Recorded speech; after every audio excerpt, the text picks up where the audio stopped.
Excel PU college ಗುರುವಾಯಿನಕೆರೆ, ಕರ್ನಾಟಕದ number 1 PU college. Admissions open now. ನಾಡಿನ ಸಮಸ್ತ ಜನರಿಗೆ ಮಕರ ಸಂಕ್ರಾಂತಿ ಹಬ್ಬದ ಶುಭಾಶಯ. ನಾಡಿನ ಸಮಸ್ತ ಜನರಿಗೂ ಚಂದ್ರವನ ಆಶ್ರಮ ಮತ್ತು ಕಾಶಿ ಚಂದ್ರಮೌಳೇಶ್ವರನ ಸೂರ್ಯ ಸ್ಪರ್ಶ ಆಗಿರುವಂಥ ಸುಸಂದರ್ಭವನ್ನು ತಾವೆಲ್ಲ ಮೀಡಿಯಾದ ಮುಖಾಂತರ ವೀಕ್ಷಣೆ ಮಾಡಿದ್ದೀರಾ. ತಾವೆಲ್ಲ ಧನ್ಯರು ಅಂತ ನಾನು ಭಾವಿಸ್ಕೊಳ್ತೀನಿ.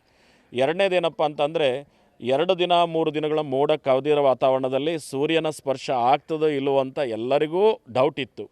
ಆದರೂ ಸಹ ಮಾಡುವ ಕರ್ತವ್ಯ ಆ ಸೂರ್ಯದೇವನನ್ನು ಪ್ರಾರ್ಥನೆ. ನಾನು ಈ ಸಲನೂ ಸಹ ಅಗ್ನಿಹೋತ್ರ ಮಾಡ್ತೀನಿ, ಪ್ರತಿದಿನ ಮಾಡ್ತೀನಿ. ಮಾಡಿ ಸೂರ್ಯದೇವನಿಗೆ ಹೇಳಿದೆ, ನಾನು ಪ್ರತಿದಿನವೂ ನೀನು ಪೂಜಿಸ್ತೀನಿ. ಹೋದ ವರ್ಷ ಬಂದಿಲ್ಲ, ನಮ್ಮ ಈಶ್ವರನಿಗೆ ಸ್ಪರ್ಶ ಮಾಡುವಂಥ ಗಳಿಗೆ ನಾನು ನೋಡಬೇಕಪ್ಪ ಅಂತ ಅಂದ್ಕೊಂಡು ಬಂದೆ. ಬಹುಶಃ ಸೂರ್ಯ ಅಷ್ಟೊತ್ತಿಗೆ ಉದಯಿಸಿದಂಥ ಬೆಳಕು ನೋಡಿ ಭಾಳ ಸಂತೋಷ ಆಯಿತು. ಈ ಮಕರ ಸಂಕ್ರಾಂತಿ ಅಂತಂದರೆ ದಕ್ಷಿಣಾಯನ ಅಂತಂದರೆ ಭೀಷ್ಮಾಚಾರ್ಯರಿಗೆ ಎಲ್ಲ ಗೊತ್ತಿದೆ. ಬಾಣಗಳನ್ನು ಅರ್ಜುನ ಬಿಟ್ಟು ಅದನ್ನು ಶಯನ ಮಾಡಿ ಮಲ್ಕೊಳ್ಳೋಕ್ಕೆ ಆಗುವಂಥ ಬಾಣಗಳನ್ನು ಬಿಟ್ಟು ಉಸಿರು ಹೋಗಿರೋದಿಲ್ಲ. ಆದರೆ ಎಲ್ಲರಿಗೂ ಆಶ್ಚರ್ಯ ಏನಂತಂದರೆ ಅದು ದಕ್ಷಿಣಾಯನದಲ್ಲಿ ಅವರಿಗೆ ಬಾಣಗಳನ್ನು ಬಿಟ್ಟಿರೋದ್ರಿಂದ ಉತ್ತರಾಯಣದವರೆಗೂ ಕಾಯ್ತಾರೆ. ಯಾಕೆ ಅಂದರೆ ಅದು ಮೋಕ್ಷ ಕಾಲ ಅಂತ, ಅದು ಜ್ಞಾನದ ಕಾಲ ಅಂತ, ಅದು ಸಾಧನೆಯ ಕಾಲ ಅಂತ, ಸ್ವರ್ಗ ಕಾಲ ಅಂತ ಕರೀತಾರೆ ಇದನ್ನು. ಅಂಥ ಸ್ವರ್ಗ ಕಾಲ ಬರೋವರೆಗೂ ಅವರು ಕಾಯ್ತಾ ಇದ್ರು ಅನ್ನೋದು ಒಂದು ಸೂಚನೆ ಆಗಿದೆ.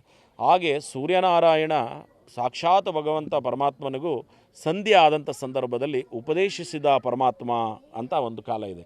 ಅದಕ್ಕೆ ಸೂರ್ಯನಾರಾಯಣ ಈಶ್ವರನಲ್ಲಿ ಇದೊಂದು ಸ್ಪರ್ಶವನ್ನು ಮಾಡಿತು ಅಂತ ಅಂದರೆ ಈ ನಾಡು ಮತ್ತು ದೇಶಕ್ಕೆ ಒಳ್ಳೆಯದಾಗ್ತದೆ ಅನ್ನೋದಕ್ಕೋಸ್ಕರ ಇವತ್ತು ನಾನು ಇಲ್ಲಿ ಪ್ರಾರ್ಥನೆಯನ್ನು ಮಾಡಿದ್ದೀವಿ. ಕಳೆದ ಬಾರಿ ಸ್ಪರ್ಶ ಆಗಿರಲ್ಲ, ಒಂದಷ್ಟು ಘಟನೆಗಳು ನಡೆದಿದ್ದು. ಹೌದು, ನಾನು ಸಹ ಹೇಳಿದ್ದೆ ಈ ಥರ ಘಟನೆಗಳಾಗ್ತವೆ ಅಂತ ಹೇಳಿದ್ದೆ. ಈ ವರ್ಷವೂ ಇದ್ದಾವೆ ಘಟನೆಗಳು.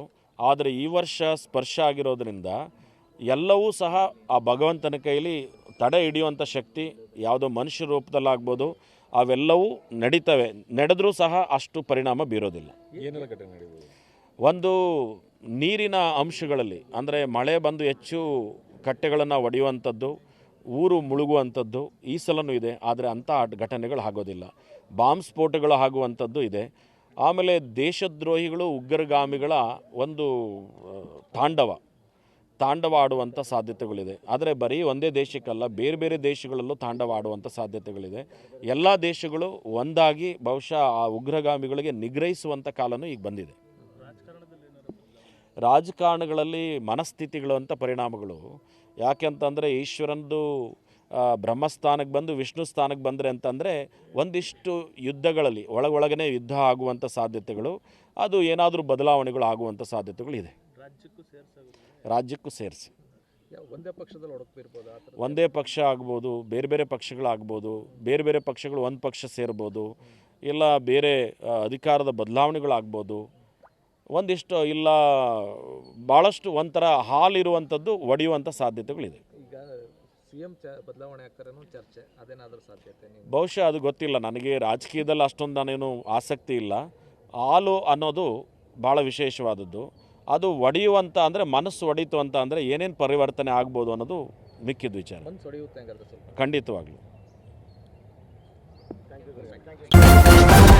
ನ್ಯೂಸ್ ಫಸ್ಟ್, ನಿರ್ಭೀತಿಯಿಂದ ನಿಮ್ಮ ಪರವಾಗಿ.